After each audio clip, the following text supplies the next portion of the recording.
What's going on, everybody? It's Zach Michael here, and today we're going to be showing you how to make an insane catchy flute melody, which is very important, especially in modern trap music, because the flute is used a lot as a counter melody. And today we're going to break that down. Obviously, this doesn't only apply to flutes. You can use other sounds and swap it out, and feel free to change it up. But currently, the flute trend is definitely something that I think we're going to dive into and kind of explain my thoughts on how I usually approach it. If you guys do enjoy, make sure to leave a like and subscribe, and check out elizabethrecords.net. Okay, so to get started here, we are going to be using E major in today's tutorial, and we have this key preset just playing out this melody. This is just going to be our bass melody. And then it repeats.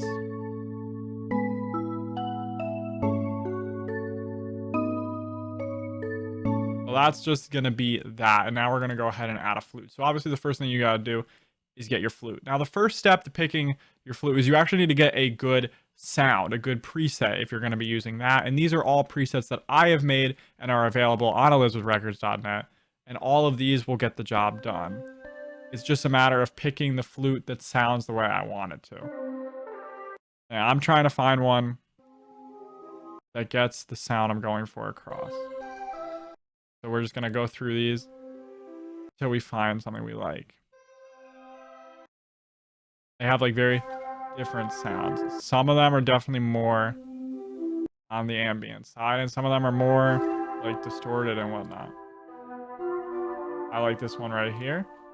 The bass flute, we're going to go ahead and use that. Now we're going to go ahead and remove our scale because we no longer need that, and we're going to have note highlighting on, which just makes it a little bit easier to curate the melody.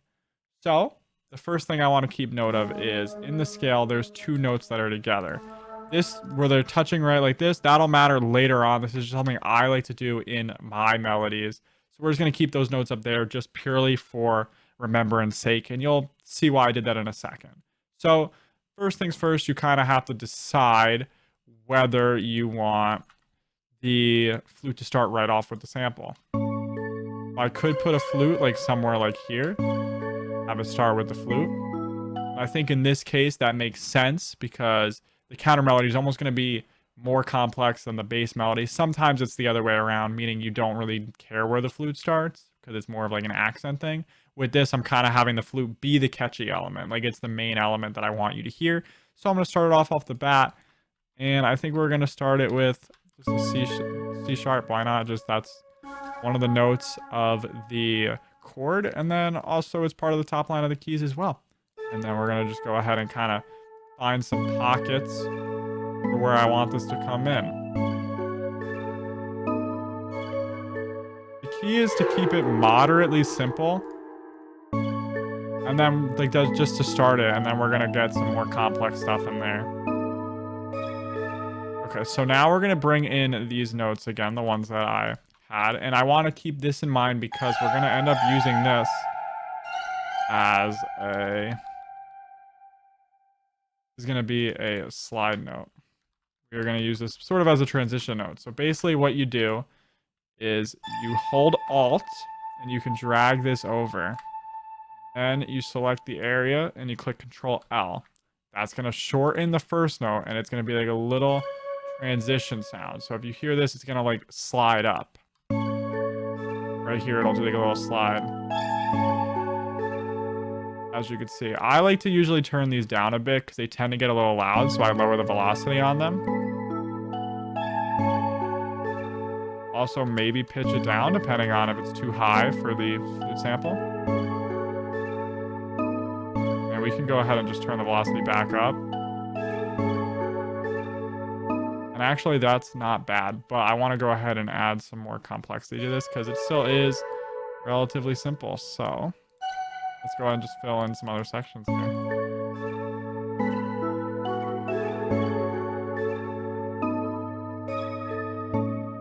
And then I actually removed the note that I originally had here because we're going to use that as our resolve. So something that is also important to a catchy melody, specifically when it's a top line, is it needs to resolve in a certain way. Basically what that means is that at the end of the pattern or the motif, if you will, which is essentially what this first three bars would be in this context, You want the fourth bar to have some sort of resolve, some sort of change. Like nothing should repeat. You can change the rhythm, you can change the pitch. It's just a way to make sure that your melodies are a bit more catchy, and like a casual listener won't really pick up on it, but they can feel it. They can feel that it's over and it's starting again, or it's being pulled out and it closed in a good way. It's just generally a good thing to do with your melodies. So by removing this A note, we can literally just have the outro just be something like that with either just the A note, but we're also going to lower the pitch of that.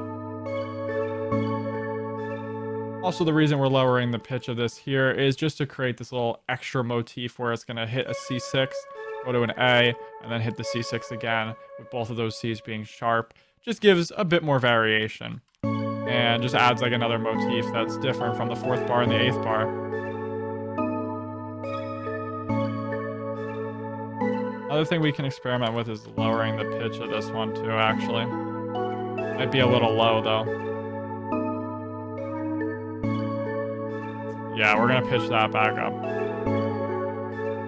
I like to randomize the velocities on all of those. And then I tend to do a little bit of processing to the flute.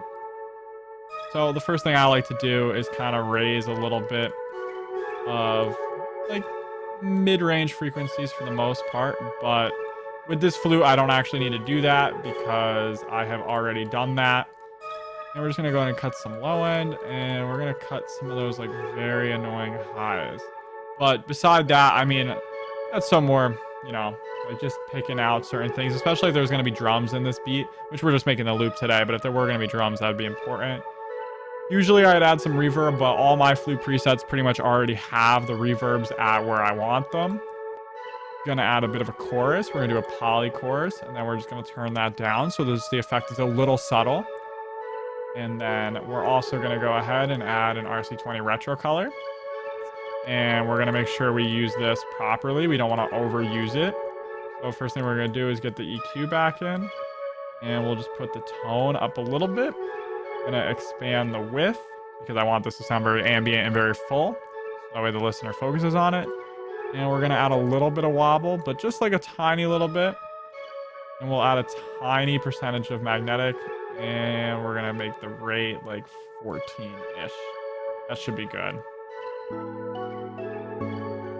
Then we're gonna go to our bell preset or our key, and we're just gonna do a low end cut as well. And just like that, we have a really catchy flute melody. Another thing I do on a lot of my flute loops that I'll use a flute is I'll actually create a simpler version of the melody for verses. That way I can use that for a section, but that'll be done in a way that is still simpler. So that way, you know, the verse can be, it can build up into a bigger chorus, which we'll use this flute here, of course, during the hook. And then also it just gives some more room to play around with when you're actually creating the beat, that you have different flute melodies. You have a simpler one, a more complex one, giving you more options. Sometimes I'll half time the flute melody. In this case, I just removed a couple notes and we got something that sounds like this instead.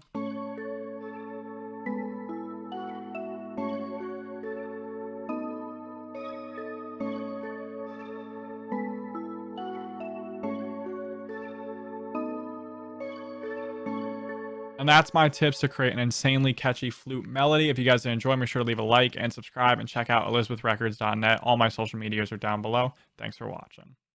Head on over to elizabethrecords.net if you'd like to support me. You can purchase VST expansion banks, drum kits, loop kits, and MIDI kits that'll level up your production there.